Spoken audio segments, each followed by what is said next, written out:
사랑하는 성도 여러분, 우리는 저번 주부터 하나님의 가장 귀한 선물, 주님께서 우리를 고아처럼 버려두지 않고 주님이 육신적으로는 하늘나라로 떠나지만은 우리에게 주님과 동일한, 여기 16절에 보면은 다른 보혜사라는 건 제가 강조했습니다. 이미 보혜사가 계시는데 그 보혜사 외에 다른 보혜사라는 뜻이라는 것입니다. 전혀 성격과 기능이 다른 분이 아니라 예수님과 동일한 일을, 예수님과 동일하게 제자들과 동행하고 제자들의 위로가 되어오며 제자들의 변호자가 되어주시고 제자들의 상담자가 되어주시고 제자들의 돕는 자가 되어주시고 이 일들을 동일하게 하실 또 다른 보혜사를 보내주시겠다고 말씀한 그 놀라운 축복의 소식을 우리가 저번 주에 나눴습니다. 이것을 좀 더 우리가 깊이 한번 봐보도록 하겠습니다. 우리는 이 성령님, 우리는 번역을 파라클레토스, 이 번역을 보혜사다 이렇게 번역했는데 듣는 우리도 이게 조금 와닿지 않을 수 있습니다. 왜 그러냐면은 이게 이 용어가 되게 교주들이 주로 사용을 해가지고 보혜사 그러면 어떤 이단의 교주처럼 들리고, 그래서 우리가 쉽게 보혜사 성령이라는 단어를 쓰는 것도 두려워합니다. 여러분, 제가 거듭 강조하지만 이 보혜사라는 단어는 절대로 인간에게 사용할 수 없는 고유한 명칭입니다. 오직 첫 번째 보혜사인 예수 그리스도, 우리는 예수 그리스도가 바로 보혜사 성령의 동일한 사역인 것을 우리는 고백했습니다. 두 번째로 약속한 이 보혜사, 이분은 성령 하나님이십니다. 이분은 인격을 가졌고 우리의 마음대로 이렇게 우리가 통제할 수 있는 분이 아니라 인격체요 하나님이시요, 이것은 주후 425년 니케아 공회에서 교회의 정식 총회에서 이 삼위일체를 결정하면서 성부 하나님, 성자 하나님, 성령 하나님으로 이것을 결정한 겁니다. 그 당시에 많은 사람들이 반대를 했습니다. 어떻게 예수님이 하나님이 되시느냐, 성령이 어떻게 하나님 되시냐, 왜냐 성경에는 삼위일체란 말이 안 나오거든요. 그러나 기도 가운데 또 기도 가운데 수많은 반대가 있었지만 분명히 말씀에 성부 하나님이 계시고 여호와 하나님이 계시며 예수님이 영원한 하나님의 말씀이고 그 말씀이 하나님이라는 것을 요한복음과 모든 복음서에 증언하고 있고, 그리고 이 성령님도 예수님의 영이요 예수님께서 보내신 분이고 바로 하나님이신 것을 고백하는, 그것이 오늘 본문에도 나오고 교회가 고백하고 있는 것을 보게 됩니다. 그래서 저는 저번 주에 마지막에 이 성령님의 임재를 사모하라고 도전했습니다. 이 성령님의 임재는 우리가 갖지 못한 전혀 다른 외부의 어떤 능력이 우리에게 임하는 것입니다. 절대적으로 고아처럼 혼자 할 수 없는 버려진 존재 같은 이 땅의 나그네의 삶과 순례자의 삶 속에 세상에 알 수 없는 하나님의 전적인 예수 그리스도의 그 능력이, 부활의 능력이 주의 성령을 통해서 우리에게 임재한다고 말씀하십니다. 사랑하는 성도 여러분, 이 성령님을 초대하시기 바랍니다. 이분은 초대해야 됩니다. 여러분, 어떤 집에 무리하게 가끔씩은 갈 수 있습니다. 친한 친구 집은. 그러나 연락 없이 함부로 매번 갈 수 없습니다. 무리한 행동입니다. 정식으로 초대했을 때 여러분이 가야 대접을 받고 함께 식사를 나눌 수 있는 예의가 있는 것을 보게 됩니다. 성령님은 아무 때나 내가 통제할 수 있는 그런 분이 아니라 정식으로 여러분이 매 순간마다 초대하시기 바랍니다. 그분은 돕는 자요, 위로자요, 변호자요, 상담자요. 그 파라클레토스, 그 말 자체는 나와 함께 걷는 자라는 뜻입니다. 그 문자적으로 이걸 가장 가깝게 해석을 한다면 가장 내가 신뢰할 수 있는 친구와 같은 존재입니다. 나랑 함께 걷는 자, 대개 우리는 친구와 함께 걷기를 원합니다. 내가 힘들고 어려울 때 낯선 사람에게 전하지 않습니다. 내가 무슨 말을 해도 오해하지 않고 들어줄 사람, 나의 창피와 모든 걸 다 받아줄 수 있는 그 친구가 진정한 친구고, 때로는 내가 잘못했을 때 냉정하게 잘못을 지적도 해주고, 친구야 이건 아니다 이렇게 말해줄 수 있는, 그러나 그것이 친구를 정죄하기 위해서가 아니라 정말 그 친구를 아끼기 때문에, 내 몸처럼 아끼는 친구가 있다면 그 친구가 진정한 신뢰할 수 있는 친구입니다. 이 파라클레토스가 바로 그런 뜻을 가지고 있습니다. 나와 함께 진정한 친구처럼 그 내면에 우리를 돕고 위로하고 변호하고 상담하고, 우리 인생을 살다 보면 한치 앞을 알 수 없는 마치 코로나 바이러스처럼 일들이 일어납니다. 주님의 도움, 성령님의 임재가 어느 때보다도 간절할 때입니다. 여러분, 다시 한번 성령의 임재 속에 복음의 능력으로 일어서기 바랍니다. 무엇이 여러분을 잡고 있습니까? 주의 성령을 통해 기도할 때 지금까지는 세상에 누르는 근심과 걱정과 안 되는 것, 부족한 것만 보였는데 주의 성령을 통해서 다시 믿음의 눈으로 보니까 하나님이 나에게 준 보물들이 보이기 시작합니다. 귀한 생명의 보물들, 내가 지금 예배를 드리고 있는 나의 모습들, 자녀와 남편과 아내들, 가족들 모든 분들이 부족한 면만 보이다가 주의 성령을 통해서 보는데 하나님의 영원한 선물의 귀함이 보이기 시작합니다. 그 사람의 부족함이 아니라 영롱히 빛나는 하나님의 임재를 보기 시작합니다. 축복하기 시작합니다. 성령의 임재를 통해서 축복의 사람들이 되시기 바랍니다. 여러분을 통해서 생명의 축복의 통로가 되셔야 됩니다. 여러분, 위기는, 어려움은 항상 우리에게 닥쳐왔습니다. 늘 여러분 얘기하죠. 지금이 어렵다. 여러분 30년 전에 40년 전에는 안 어려우셨나요? 100년 전에는 안 어려웠나요? 왜 지금만 어렵습니까? 항상 어려울 수 있습니다. 복이 나름입니다. 어렵지만, 힘들지만, 좌절과 절망에 처할 수 있지만은 믿음의 사람은 성령의 임재를 통해서, 성령의 믿음을 통해서 일어나 빛을 발할 줄 믿습니다. 위기를 기회로 하나님의 축복의 통로로 바꿀 수 있는, 내 힘이 아니라 외부에서 전적으로 하나님으로 임하시는, 성령이 임하시면 너희가 권능을 받고, 그 권능 다이너마이트입니다. 여러분의 힘으로 이따만한 바위덩어리 절대로 깰 수 없습니다. 그러나 작은 하나 이 다이너마이트를 설치해가지고 폭파시키면 강한 바위일수록 확실히 깨져버립니다. 이게 다이너마이트입니다. 성령의 역사가 그렇게 여러분에게 역사할 줄 믿습니다. 여러분의 삶 속에 어떤 바위덩어리가 있습니까? 어떤 코로나 같은 암적인 존재가 존재하고 있습니까? 예수의 그 다이너마이트 같은 복음의 능력으로 우리는 일어설 줄 믿습니다. 아멘. 신뢰할 수 있는 친구, 오늘 또 하나 제가 뜻을 첨가하겠습니다. 내가 가장 신뢰할 수 있는 친구, 이분이 바로 보혜사 성령입니다. 이분을 사모하시기 바랍니다.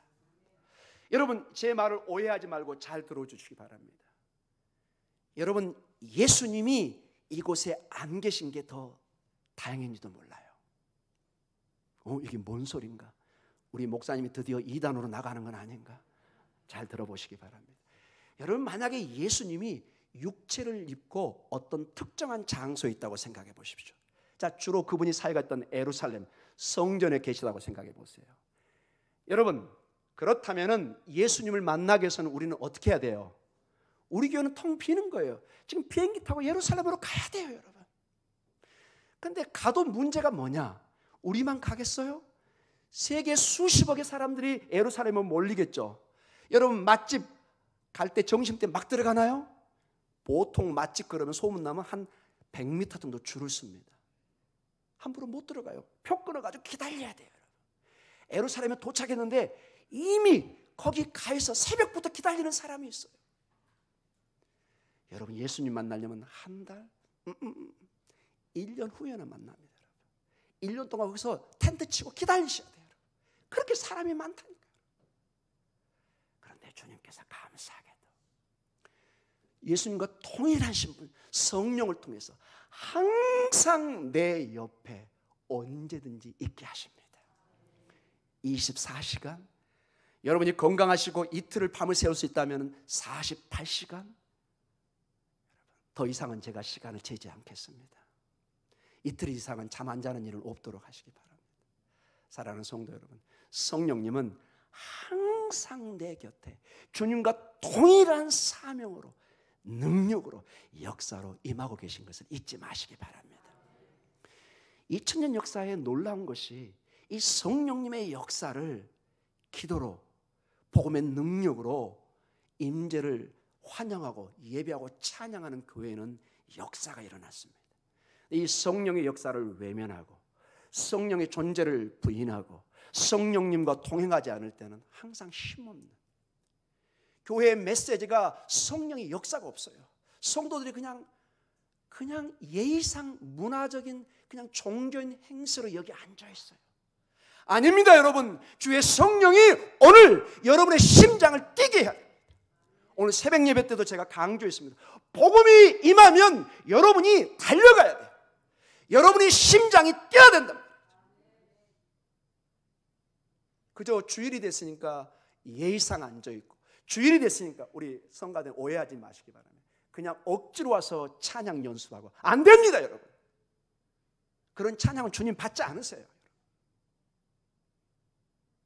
여러분의 심장이 뛰어야 돼요. 여러분의 자녀가 여러분 김포공항에 오고 저기 인천공항으로 오는데 여러분 뭐 그냥 가십니까, 여러분? 아니잖아요, 여러분. 뭔가 설렘이 있잖아요, 여러분. 가슴을 뛰게 하는 뭔가 있잖아요, 여러분. 성령의 임재를 통해서 여러분의 심장이, 여러분의 영혼이, 저의 영혼이 뛰는 역사가 있기를 간절히 기도합니다. 여기 목사도 예가 아닙니다, 여러분. 성령의 임재가 없이 설교를 하고 준비하면은 냉랭합니다. 도대체 이 사람이 뭐 강의를 하는지 무슨 강연을 하는지 여러분 속으로 생각할 거예요. 저 목사 때려치자, 우리 저기 유명한 강사 불러서 차라리 강의를 듣자, 이렇게 되는 것입니다. 사랑하는 성도 여러분, 저도 마찬가지고 우리 성도들도 이 21세기에 무엇보다 우리는 복음의 능력을 되찾아야 됩니다. 원수 마귀가 이걸 뺏어갑니다. 성령의 역사를 교회에서 흐려버리게 합니다. 하나님의 말씀은 복음을 그저 그런 반복되는 그것으로 생각합니다. 여러분, 쏟아지는 공기가, 햇볕이 그저 그런 것입니까, 여러분? 그냥 매일 그냥 주어지는 것입니까? 아닙니다, 여러분. 새로운 생명을 주는 고귀한 산소요, 햇볕입니다. 복음이 매일 새롭습니다. 우리를 살려내게 하는 것입니다.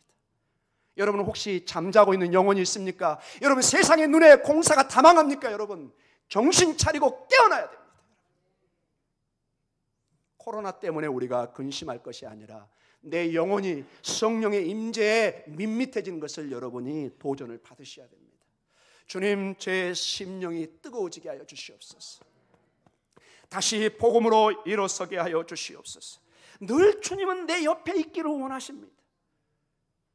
그런데 이 존재를 알지를 못해요. 얼마나 안타까운 일입니까? 이 성령님을 사모하시기 바랍니다. 주님과 동행할 때 여러분에게 상상할 수 없는 교회 2000년 역사가 그걸 말하고 있습니다. 로마 제국이 뒤집어집니다, 여러분. 한 민족이 뒤집어집니다. 대한민국이 뒤집어집니다. 130년경에 복음이 들어와서 여러분 5000년 역사에 이런 대한민국이 없습니다, 여러분. 세상 사람은 안 믿겠지만 우리 기독교적인 영적으로 보면은 130년 전에 복음이 들어온 이후로 한국의 역사는 그 전에 5000년 역사하고 비교할 수가 없습니다. 그 원인이 어디 있다고 생각하십니까, 여러분? 저는 오직 복음의 능력에 있다고 보고 싶습니다. 저는 확신하고 있습니다. 여러분의 가정에 이 복음의 역사가 오늘도 요동치고 일어나는 역사가 있기를 간절히 원합니다. 자, 이 성령님을 그러면 우리가 사모하는데 어떻게 받을 수 있을까요? 어떻게 임재를 체험할 수 있을까요? 여러 방법이 있을 것입니다. 여러 체험의 경험이 있을 것입니다. 그러나 각자의 경험들은 우리가 이것을 특정화시킬 수는 없습니다. 누구 어떤 한 사람 한 사람의 경험을 교회의 표준으로 삼을 수는 없습니다. 오늘 저는 한 3가지로 교회에 말씀을 통해서 하나님의 임재, 하나님의 오심을 우리가 확실히 알 수 있는 그것을 같이 나누기를 원합니다. 어떻게 성령님을 우리가 모실 수 있습니까? 어떻게 하나님의 능력의 성령의 능력을 우리가 체험받을 수 있습니까? 자, 첫 번째 우리 따라해 볼까요? 예수님을 신뢰하고 믿음으로 받습니다. 예수님을 신뢰하고 믿음으로 받습니다. 이 보혜사 성령은 반드시 예수님을 믿어야 받을 수 있습니다. 다른 길이 없습니다. 어떻게 알 수 있느냐? 여러분, 갈라디아에서 갈라디아 교회라는 것은 한마디로 정리하면 바울이 예수 그리스도의 피 묻은 복음으로 복음을 전해서 교회를 만들었어요. 그런데 어느 날 예루살렘에서 유대 장로들이 와가지고 예수의 복음도 중요한데 율법을 지켜야 돼. 안식일도 지켜야 되고 음식도 지켜야 되고 모세가 얘기한 율법을 지키지 않으면 예수의 복음으로는 아직 부족하다는 거예요. 사도 바울이 펄쩍펄쩍 뜁니다. 그건 다른 복음이다. 우리의 구원은 예수 그리스도의 복음의 구원인 것을 우리는 고백합니다. 그 이상도 그 이하도 아닙니다. 여러분, 예수님이면 충분한 줄 믿으시기 바랍니다. 예수님입니다. 여러분. 예수님이 안식일의 주인이고 율법의 주인입니다. 예수님이면 충분합니다. 여기에 무언가를 첨가할 수가 없습니다. 그 가운데 갈라디아서 3장 2절에 성령에 관계된 아주 놀라운 말씀을 하십니다. 같이 읽습니다. 내가 너희에게서 다만 이것을 알려 하노니 너희가 성령을 받은 것이 율법의 행위로냐 혹은 듣고 믿음으로냐. 아멘. 갈라디아 교회에게 편지 쓴 것입니다. 여러분에게 이 질문을 하면 여러분 뭐라고 대답하시겠습니까? 믿음입니다. 이렇게 선언해야 됩니다. 누구를 믿음으로? 예수님을 믿음으로.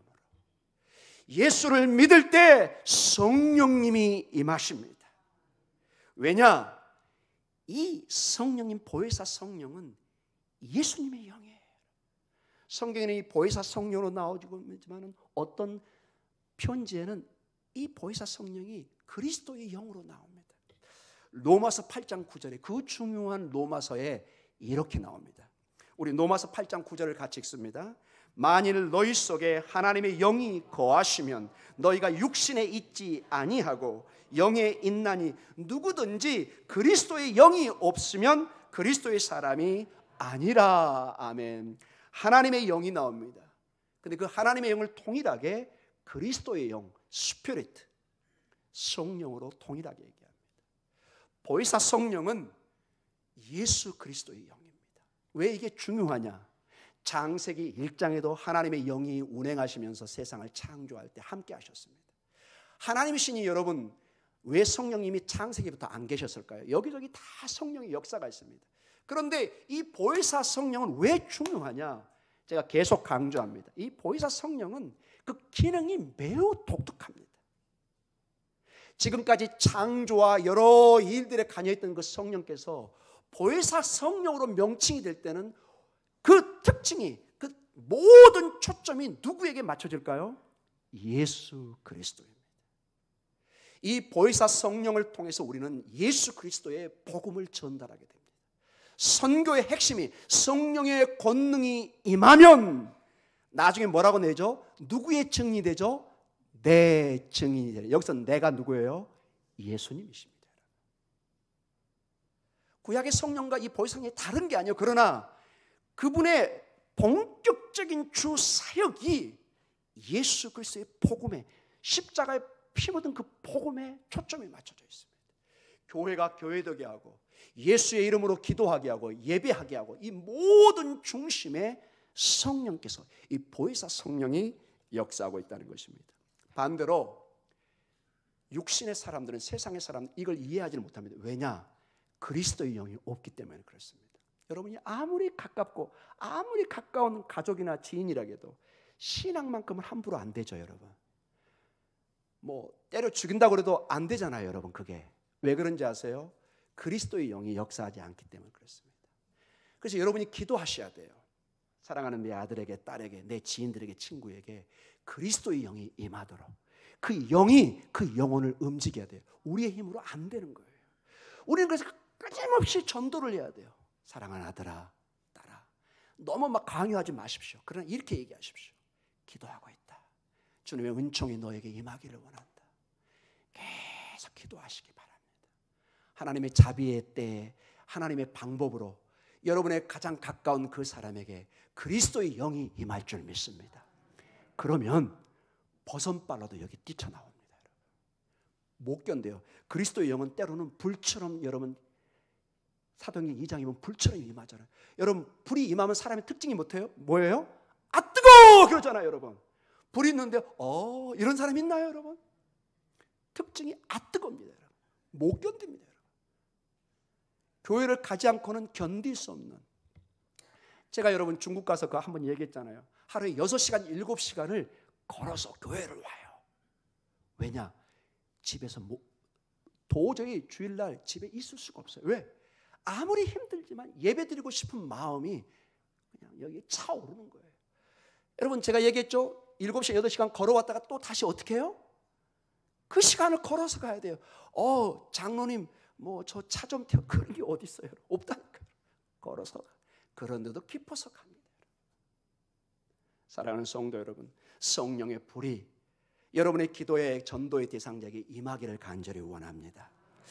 고린도전서 2장 14절에 분명히 나와 있습니다. 같이 읽습니다. 육에 속한 사람은 하나님의 성령의 일들을 받지 아니하나니 이는 그것들이 그에게는 어리석게 보이며 또 그는 그것들을 알 수도 없나니 그러한 일은 영적으로 분별되기 때문이다. 아멘. 세상에 다 똑같이 살아가지만 영의 사건들이 마치 니고데모처럼 니고데모가 모든 걸 통달한 사람입니다. 율법에. 그러나 예수님과 만났을 때 예수님은 다른 얘기하지 않습니다. 니고데모야, 너 많이 아는 척하는데 너는 근본부터 나하고 대화할 수가 없다. 너 거듭나지 않았어. 거듭나지 않았는데 어떻게 하늘의 일을 내가 설명한 네가 어떻게 이해할 수 있겠느냐. 여러분 이러한 주의 성령의 역사, 이 모든 것은 하늘의 역사입니다. 육신으로는 이것을 깨달을 수가 없습니다. 거듭남이라는 말 자체가 아노텐, 위로부터 새로워진다는 뜻입니다.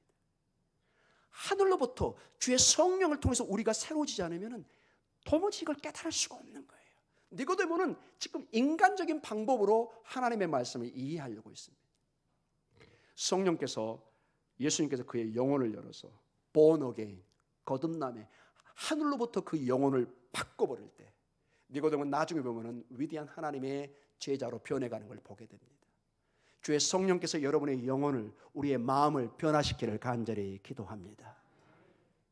인간적으로는 이게 이해가 안 됩니다. 어리석다 이렇게 됩니다.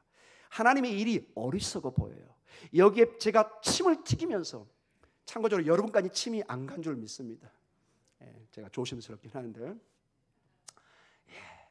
침이 튀기도록 제가 준비하고 기도한 가운데 말씀을 전하고 있습니다. 어떤 사람은 저 목사 참 좀 안쓰럽다 이렇게 보일 수도 있습니다. 괜찮습니다.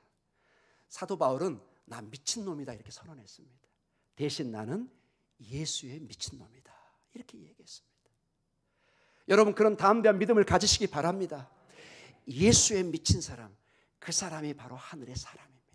왜? 진리를 내가 경험하고 알고 있거든요. 내 안에 보화가 있는데 여러분 세상에 그 무엇이 부럽겠습니까? 그 무엇과 비교할 수 없는 어마어마한 보화를 내가 발견했어요. 모든 재산을 다 팔아서라도 나는 이것을 살 마음을 가지고 있는 거예요. 왜냐? 진짜를 봤거든요. 아멘. 아멘.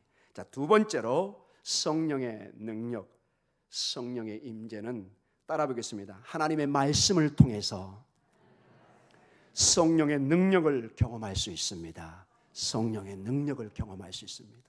놀랍게도 성경을 보면 하나님의 말씀을 통해서 우리가 힘을 얻게 됩니다. 자, 그 증거가 어디 있느냐? 디모데후서 3장 16절과 17절에 젊은 디모데 목사에게 이렇게 사도 바울이 편지를 썼는데 놀라운 말씀을 적습니다. 우리 같이 한번 읽어보겠습니다. 모든 성경은 하나님의 감동으로 된 것으로 교훈과 책망과 바르게 함과 의로 교육하기에 유익하니 이는 하나님의 사람으로 온전하게 하며 모든 선한 일을 행할 능력을 갖추게 하려 함이라. 여러분이 익히 알고 있는 중요한 말씀입니다. 디모데후서 3장 16절에 모든 성경은 즉 지금까지 그들이 가지고 있던 구약 성경을 의미하겠죠. 하나님의 뭘로 적어 있죠? 감동으로. 이것도 바른 번역이긴 한데 좀 더 이 말씀을 깊이 들어가면 하나님의 입김이란 뜻입니다. 하나님의 호흡으로. 여러분, 우리는 생명을 주로 무엇으로 대개 측정을 하죠? 호흡으로 하죠, 여러분. 호흡. 여러분, 창세기 보면 태초에 하나님이 흙으로부터 사람을 만들고 마지막 그 사람에게 뭘 집어넣어요? 생기를. 이게 호흡이라는 겁니다. 여러분, 제 호흡은 볼 수는 없지만 벌써 이 소리를 통해서 느끼고 있는 거예요. 여러분, 손에 이렇게 여러분이 바람을 불면 여러분 손이 느낍니다. 여러분, 이게 내가 살아있다는 증거입니다. 근데 여러분, 이 하나님의 호흡, 하나님의 입김이 동일하게 성령으로도 쓰이는 단어입니다. 여러분 놀라셨죠? 바람, 하나님의 입김, 하나님의 호흡, 이게 무엇으로 번역될 수 있다고요? 성령으로. 즉 하나님의 성령으로 하나님의 말씀이 적혀졌어요. 그래서 여러분, 이 성경은 많은 저자가 있어요. 뭐 다윗도 있고 바울도 있고 복음서에 누가나 마태나 있죠. 그러나 오늘 이 본문을 통해서 보면 사도 바울은 분명히 하나를 짚고 넘어갑니다. 모든 성경이 인간 저자에 의해서 쓰여지긴 했지만 원저자, 이 모든 계시의 근원은 누구로부터 시작됐다고요? 하나님의 입김, 성령으로부터 주어졌다는 것입니다. 성령님이 이 말씀의 원저자예요. 그러니 이 말씀이 생명의 말씀이에요. 그러니 이 말씀 앞에 그 누구도 설 수 없어요. 엎드려야 돼요. 아멘으로 받아들여야 돼요. 오늘 구체적으로 이 하나님의 감동, 하나님의 입김으로 주어진 이 말씀이 무엇을 하느냐? 16절에 교훈과 책망과 바르게 함과 의로 교육하기에 유익하는데, 이 유익하게 하는 이것이 하나님의 사람, 즉 여러분과 저에게 17절에 온전하게 합니다. 뭐 한다고요? 온전하게. 그 다음에 모든 선한 일을 행할 능력을 갖추게 합니다.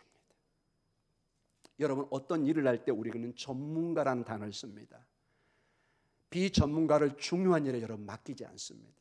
여기에 여러분 담임 목사를 아무나 세울 수 있습니까, 여러분? 적어도 그 일에 수십 년을 연구하고 공부한 사람, 그리고 정식으로 자격을 있는 사람을 우리가 씁니다.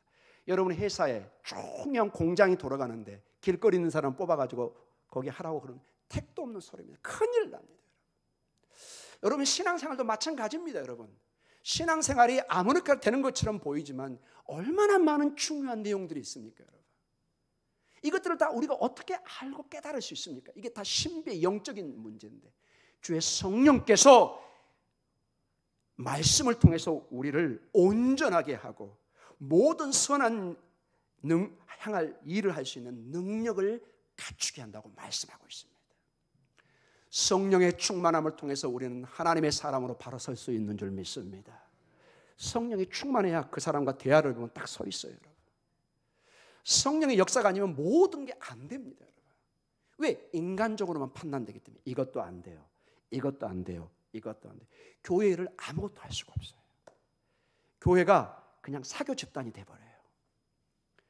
아무것도 안 돼요, 여러분. 성령으로 뜨거워지면 불가능 속에 하나님의 가능성을 봅니다.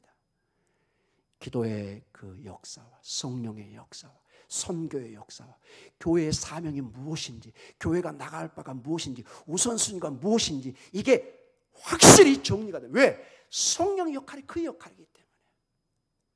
사랑하는 성도 여러분, 오직 주의 말씀을 통해서 성령의 뜨거운 역사를, 성령의 뜨거운 인도하심을 경험하는 여러분 되시기를 간절히 축원합니다. 말씀에 붙들 때 그 사람이 안전합니다. 가끔 보면 성령 충만한 사람이 있다고 하는데 순전히 자기 경험입니다. 말씀의 배경이 전혀 없어요. 전부 다 말씀이 귀에 고면 귀고리, 코에 고면 코고리식으로 이단식으로 인용하고 있습니다. 천만에 그렇게 안 됩니다, 여러분. 하나님의 귀한 말씀을 통해서 여러분의 고귀한 인격이 드러나고 성령의 충만함을 통해서 교회가 살아나고 바로 우리 성가들을 통해서 교회가 살아나기를 원합니다. 우리 장로님을 통해서 교회가 살아나기를 원합니다. 우리 권사님들을 통해서 교회가 살아나기를 원합니다. 아멘. 성령을 통해서만 가능합니다. 우리 성도님들을 통해서 우리 아들, 딸들을 통해서 이 교회가 살아나기를 원합니다. 성령의 충만함만이 그게 가능합니다. 아멘. 마지막으로 이 성령의 놀라운 역사는 따라 보겠습니다. 우리가 구할 때 얻을 수 있습니다. 우리가 구할 때 얻을 수 있습니다. 자, 예수 그리스도를 통해서 성령이 임하십니다. 왜냐? 그리스도의 영이기 때문에. 그리고 그리스도의 말씀인 이 말씀을 통해서, 즉 원저자인 성령께서 이 말씀을 통해서 그리스도를 깨닫게 하고 구약을 봐도 어디를 봐도 예수 그리스도의 보혈의 능력을 보게 합니다. 시편을 읽어도 거기서 그리스도의 보혈을 보게 합니다. 그리고 우리에게 능력을 주기 시작합니다. 그리고 성경을 보면은 이 성령은 우리가 강력히 간구해야 되는, 즉 모셔드려야 되는 그분으로 묘사하고 있습니다. 자, 누가복음 11장에 보면은 이 말씀의 특징이 무엇이냐? 구하고 간구하고 두드리라는 기도의 강력한 도전의 장이 나오는 부분입니다. 너희가 구해야 얻을 것이다. 두드려야 문이 열릴 것이다. 강력한 기도의 중요성을 명령어로 명령하고 있는 본문 속에서 마지막 기도의 결정처럼 아주 중요한, 여러분과 제가 도저히 하나님의 뜻이 아니면 이해할 수 없는 그런 본문의 내용을 주고 있습니다. 누가복음 11장 13절입니다. 같이 읽습니다. 너희가 악할지라도 좋은 것을 자식에게 줄 줄 알거든 하물며 너희 하늘 아버지께서 구하는 자에게 성령을 주시지 않겠느냐 하시니라. 아멘. 자, 구하는 자에게 생선, 맛있는 거, 여러분 우리 모두가 좋아하는 돈, 또 권력, 승진, 이런 식으로 답이 나와야 되는데 갑자기 어떻게 보면 생뚱맞습니다. 성령님이 기도의 선물로 주어진다. 제가 이 본문을 읽으면서 어떻게 이걸 이해시킬까 고민하다가 이 생각이 났어요.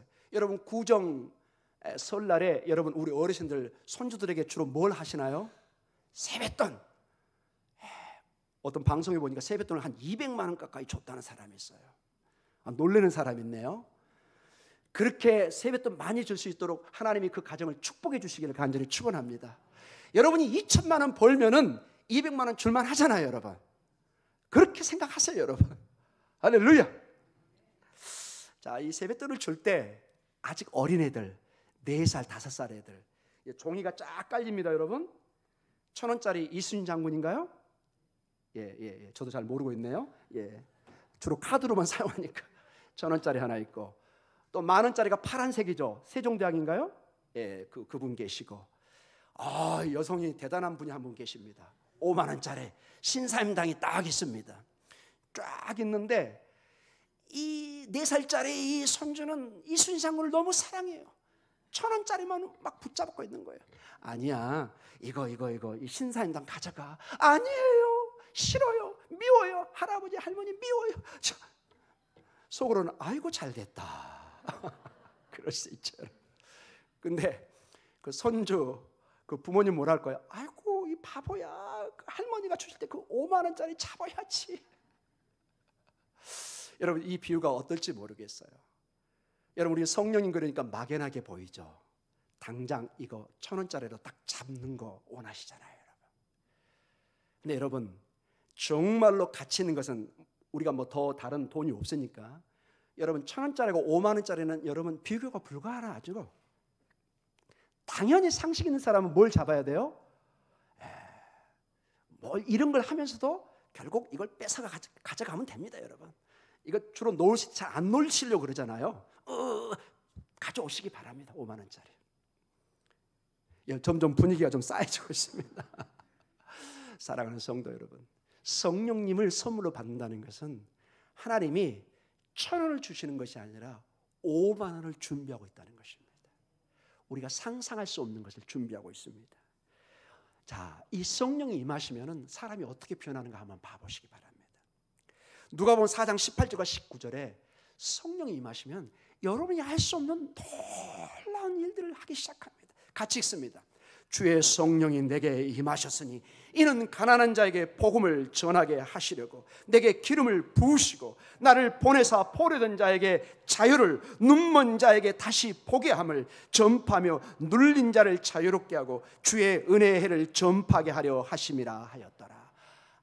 주님께서 이사야 그 말씀을 인용해서 하는데, 성령이 임하시면은 놀라운 하나님의 영광의 사역을 감당한다는 것입니다. 구체적으로 또 주님께서는 제자들에게 한 예, 이건 한 예입니다. 여러 일들을 하는데 한 예, 성령이 구체적으로 여러분의 삶에 얼마나 밀접하게 역사하는 걸 한 예를 보여줍니다. 누가복음 12장 11절과 12절입니다. 같이 읽습니다. 사람이 너희를 회당이나 위정자나 권세 있는 자 앞에 끌고 가거든 어떻게 무엇으로 대답하며 무엇으로 말할까 염려하지 말라. 마땅히 할 말을 성령이 곧 그때 너희에게 가르치시리라 하시니라. 아멘. 한 예입니다, 여러분. 여러분이 위험 속에, 법적으로 큰 위험 속에 있는데 변호사와 같은 사역을, 이 변호자의 역할을 주님이 감당하시겠다는 것입니다. 누구를 통해서? 성령님을 통해서. 다른 여러 영적인 문제에 내가 도저히 풀 수 없는 복잡히 꼬인, 도저히 한숨밖에 없는 그 문제인데 기도를 하면 놀랍게 환경은 아무렇지도 변한 게 없는데 마음에 확신이 와요. 주께서 역사하시겠구나. 주께서 이 문제를 풀어가겠구나. 여러분, 이것을 분명히 경험하셨습니다. 이것을 다시 기억 속에 끄집어 오셔서 적용하셔야 돼요. 분명히 꽉 막혔어요. 진흙투성인 것 같아요. 아무런 희망이 안 보여. 그런데 엎드려서 기도하는데 하나님이 길을 보여줘요. 이상하게 마음에 확신이 생겨요. 마음에 자신감이 생겨요. 하나님이 하실 것 같아. 그때 우리의 행동은 뭘까요? 아싸!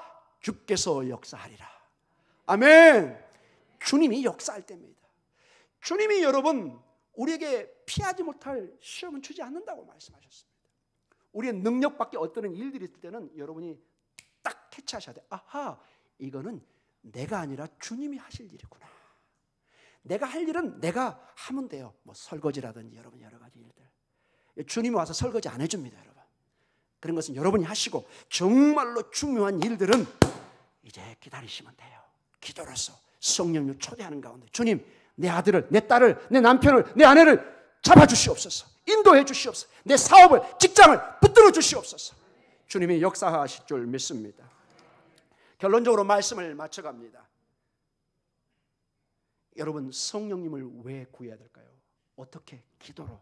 여러분, 한번 마지막 이 모든 복음서가 끝나고 사도행전을 봐보세요. 주님이 이렇게 말씀하십니다. 아까 제가 이미 인용했던 그 유명한 말씀입니다. 사도행전 1장 8절입니다. 같이 읽습니다. 오직 성령이 너희에게 임하시면 너희가 권능을 받고 예루살렘과 온 유대와 사마리아 땅까지 이르러 내 증인이 되리라 하시니라.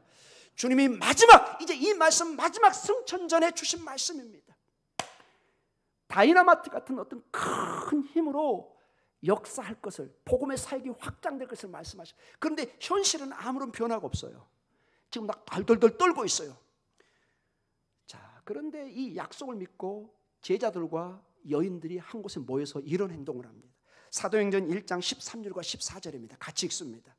들어가 그들이 유하는 다락방으로 올라가니 베드로, 요한, 야고보, 안드레와 빌립, 도마와 바돌로메, 마테와 및 알페오 아들 야고보, 셀로신 시몬, 야고보의 아들 유다가 다 거기에 있어. 자, 중요합니다. 여자들과 예수의 어머니 마리아와 예수의 아우들과 더불어 마음을 같이하여 오로지 기도에 힘쓰더라. 아멘. 기도합니다. 오로지 모든 초점을 이 약속의 말씀에 맞추고 기도하고 있다는 것입니다. 그런데 여러분, 이 기도가 이어지고 바로 2장에 이 역사가 일어나기 시작합니다. 사도행전 2장 1절과 4절입니다. 같이 읽습니다. 오순절 날이 이미 이름에 그들이 다 같이 한 곳에 모였더니 호련히 하늘로부터 급하고 강한 바람 같은 소리가 있어 그들이 앉은 온 집에 가득하며 마치 불의 혀처럼 갈라지는 것들이 그들에게 보여 각 사람 위에 하나씩 임하여 있더니 그들이 다 성령의 충만함을 받고 성령이 말하게 하심을 따라 다른 언어들로 말하기를 시작하니라. 아멘. 이 사건 이후에 베드로가 달라지기 시작합니다. 더 이상 다락방에 숨어 있지 않아요. 담대하게 성전에 가서 말씀을 전합니다. 사도 바울이 변하기 시작합니다. 하나님의 사도들이 변하기 시작합니다. 하나님의 성도들이 변하기 시작합니다. 이제 더 이상 복음을 두려워하지 않아요. 아무리 고난 있고 피나는 가지만 복음은 붙잡고 거기서 복음을 전하기 시작해요. 들불처럼 퍼지기 시작합니다.